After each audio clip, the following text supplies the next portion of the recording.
रामजी दास अपने छोटे भाई और उनकी संतान पर बड़ा स्नेह रखते हैं। ऐसा स्नेह कि अपनी संतानहीनता कभी खटकती ही नहीं। छोटे भाई की संतान को वे अपनी ही संतान समझते हैं। दोनों बच्चे भी रामजी दास को अपने पिता से अधिक समझते हैं, परंतु रामजी दास की पत्नी रामेश्वरी को अपनी संतानहीनता का बड़ा दुख है। वे दिन रात अपनी संतान ही की सोच में घुला करती हैं। पति को अपने भाई के बच्चों से प्रेम करते देख उनका दुख और भी बढ़ जाता है। वे जब तब अपने पति से कहती, हमारे पश्चात हमारे वंश का नाम कैसे चलेगा? बाबू साहब हंसकर बोलते, अरे तुम भी कहाँ की बातें ले आई। नाम संतान से नहीं चलता, नाम शुभ कर्मों को करने से चलता है। तुलसीदास को देश का बच्चा बच्चा जानता है, सूरदास को क्या हम भुला पाए हैं? और तो और निसंतान गिरधरलाल द्वारा बनवाई गई धर्मशाला और अनाथालय से उनका नाम अब तक चला रहा है। रामेश्वरी बोली, शास्त्र में लिखा है जिसके पुत्र नहीं होगा उसकी मुक्ति नहीं होगी।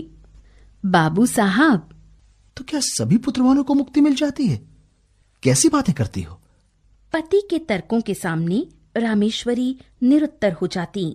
रामेश्वरी को माता बनने का सौभाग्य प्राप्त नहीं हुआ था, किंतु उनके हृदय में वे सभी गुण विद्यमान थे जो एक माता के हृदय में होते हैं। उनका हृदय उन बच्चों की ओर खिंचता तो था, परंतु जब उन्हें ध्यान आता था कि वे बच्चे मेरे नहीं दूसरे के हैं, तब उनके प्रति न जाने क्यों द्वेष उत्पन्न हो जाता था।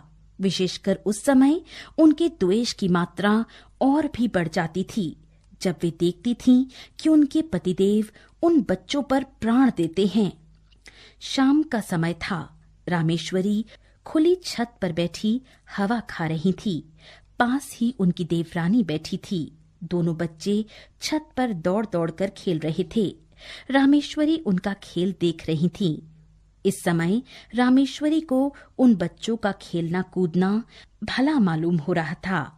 हवा में उड़ते हुए उनके बाल, कमल की तरह खिले हुए उनके नन्हे नन्हे मुख, उनकी प्यारी प्यारी तोतली बातें, उनका चिल्लाना, भागना इत्यादि क्रीड़ाएं उनके हृदय को शीतल कर रही थी।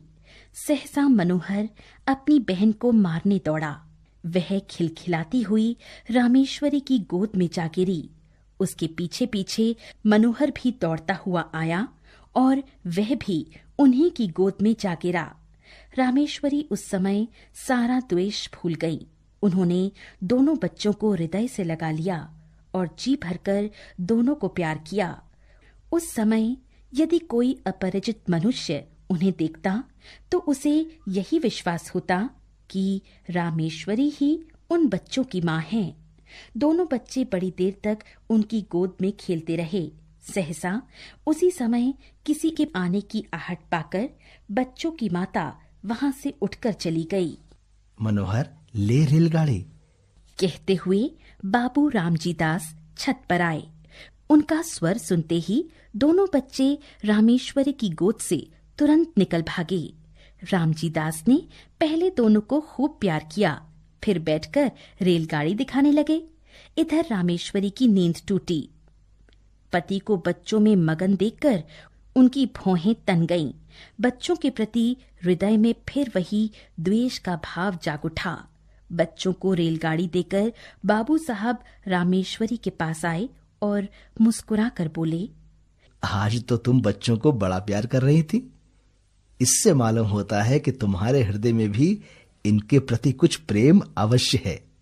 रामेश्वरी को पति की यह बात बहुत बुरी लगी और अपनी कमजोरी पर बड़ा दुख हुआ। रामजी दास बोले, इसीलिए मैं कहता हूं कि अपनी संतान के लिए सोच में पड़े रहना व्यर्थ है। यदि तुम इनसे प्रेम करने लगो तो तुम्हें यही अपनी संतान प्रतीत होने लगेंगे। मुझे इस बात से प्रसन्नता है कि तुम इनसे स्नेह करना सीख रही हो। यह बात बाबू साहब ने नितांत शुद्ध हृदय से कही थी, परंतु रामेश्वरी को इसमें व्यंग्य की तीक्ष्ण गंध मालूम हुई। बाबू साहब ने पत्नी को मौन देखकर कहा, अब झेपने से क्या लाभ? अपने प्रेम को छिपाने की चेष्टा करना व्यर्थ है। छिपाने की आवश्यकता ही नहीं। रामेश्वरी जल भुन कर बोली, मुझे क्या पड़ी है जो मैं प्रेम करूंगी?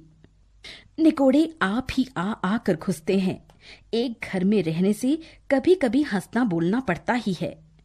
अभी परसों जरा यूं ही धकेल दिया, उस पर तुमने सैकड़ों बातें सुनाई। संकट में प्राण है, न यों चैन न यों चैन। बाबू साहब को पत्नी के वाक्य सुनकर बड़ा क्रोध आया। उन्होंने कर्कश स्वर में कहा, ना जाने कैसे हृदय की स्त्री है। अभी अच्छी खासी बैठी बच्चों को प्यार कर रही थी, मेरे आते ही गिरगिट की तरह रंग बदलने लगी। न जाने मेरी बातों में कौन सा विष घुला रहता है। यदि मेरा कहना ही बुरा मालूम होता है तो नहीं कहूंगा। बस इतना याद रखो कि अब जो कभी इनके विषय में अपशब्द निकाले तो अच्छा ना होगा। रामेश्वरी ने इसका कोई उत्तर न दिया। प्रायः बच्चों के पीछे पति पत्नी में कहा सुनी हो जाती थी और रामेश्वरी को पति के कटुवचन सुनने पड़ते थे। एक दिन रामेश्वरी छत पर टहल रही थी। मनोहर दौड़ता हुआ आया। संध्या का समय था। आकाश रंग बिरंगी पतंगों से भरा था। यदि ये पतंगे कट कट कर उसकी छत पर गिरें तो कितना आनंद आएगा।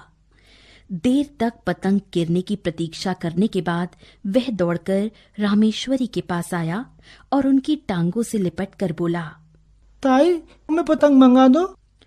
रामेश्वरी ने झिड़क कर कहा, चल हट, अपने ताऊ से जाकर मांग। मनोहर कुछ अप्रतिभ सा होकर फिर आकाश की ओर ताकने लगा। अब उससे रहा न गया।